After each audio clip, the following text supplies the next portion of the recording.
And first of all, I would like to thank you all for coming and attending this concert. It's actually your concert, so we are the spectators. You are the artists, you know.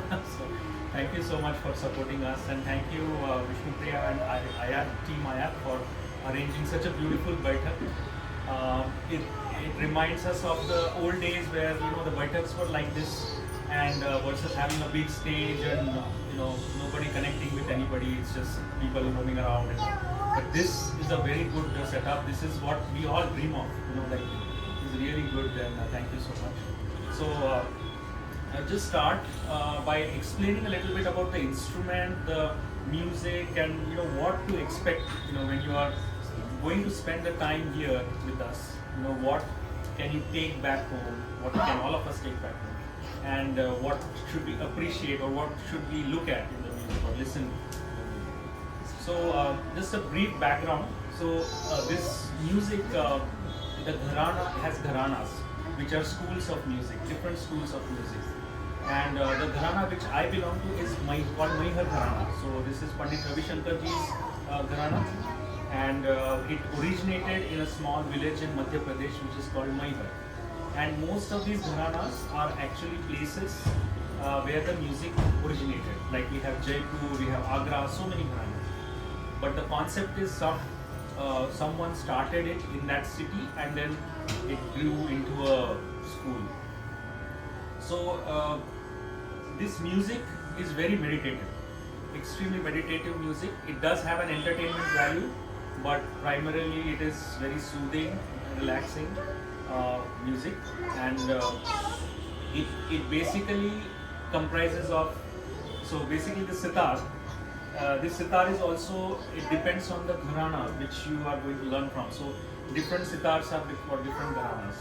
So this sitar is a Ravi Shankar style sitar, that's what they call it. And it's also called a Kharaj Pancham sitar. So it has got this heavy strings, these strings here. So you also play on these strings. So that is the basics of gharana. Regarding the music, so for the sitar, right? So basically there are a total of 7 strings at the top, and then there are 12 strings at the bottom. These are called the sympathetic strings, and these sympathetic strings resonate with the strings at the top.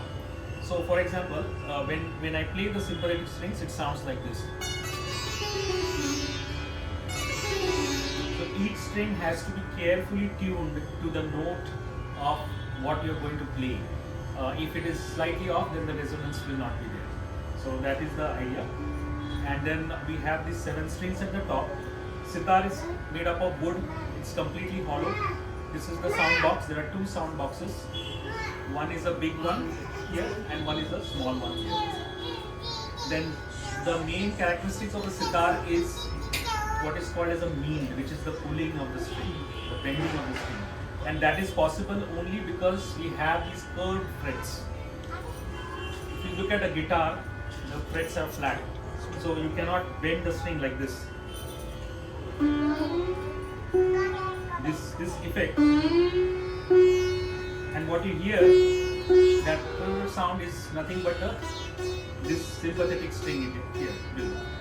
So that is the main thing about the sitar. It has a vocal effect to it also, and this is the bridge, and basically the entire thing is about the tone of the instrument. What is the tone? And the focus is always on getting a good mellow tone of the instrument. So that is a little about the instrument. What we will be performing today. So it's called a rag. A rag is nothing but a combination of notes, fixed combination of notes, which are put together to create a mood. And the mood is very, very important. What is the mood that the rag is portraying? Because there are many ragas and every rag has its own mood. So creating that mood is the real challenge. So the rag that we will be playing today is called Bihar, Rag Bihar. It is supposed to be a night rag, but since we are, so it will go on till the night. So Rag Bihar is the same in Carnatic music also, the same notes, the name is also the same. So what we will start with, first of all, I will start with what is called as an alap, which is a prayer to the rag, to open itself up. It is a surrender. It's a surrender so that rag can show its colors. So that is the alap, which creates the mood of the rag. So it's very meditative. So the suggestion would be, if you feel like, you can just close your eyes and just meditate with the alap. So that is the alap. Then it is followed by what is called a jod, which is a slightly faster alap. So the tempo gradually increases from the alap to the jod, etc. So that will be the jod. After the jod, so that will be the solo portion of the recital, where I will be playing these two things. Then we will go on to the tabla, the rhythm. And in the rhythm, there is a tal called jhap tal is 10 beats. So one cycle is of 10 beats. So Sumit will be accompanying me on the jhap tal, initial composition.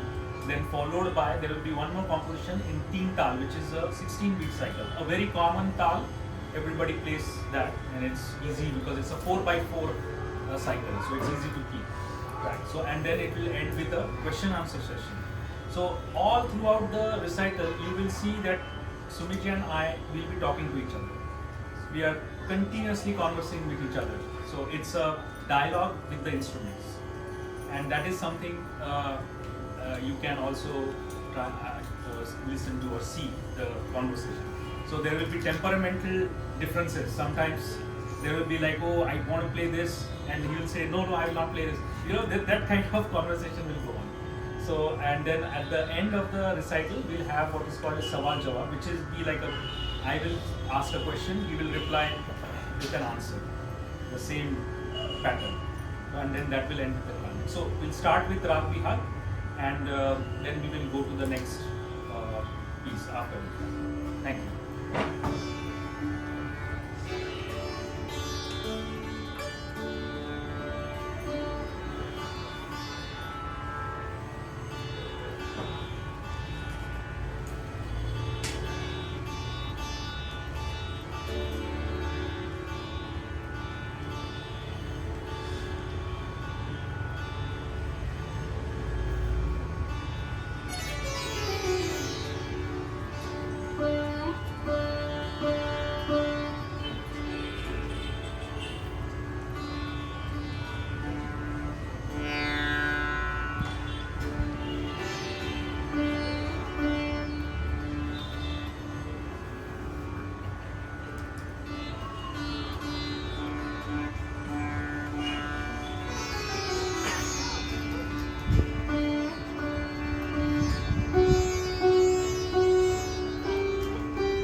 Can you hear at the back?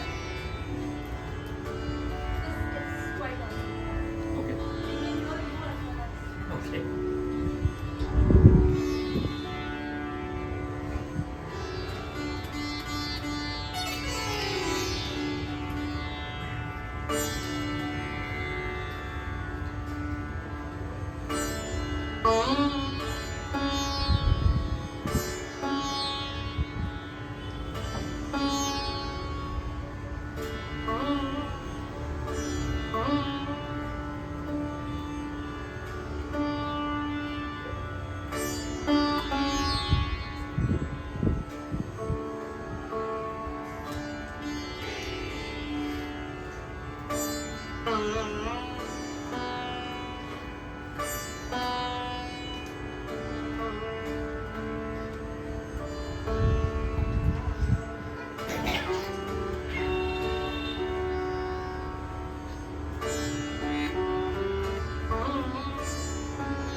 So I was thinking somewhere here. Okay. That is because his face is visible. You know everything.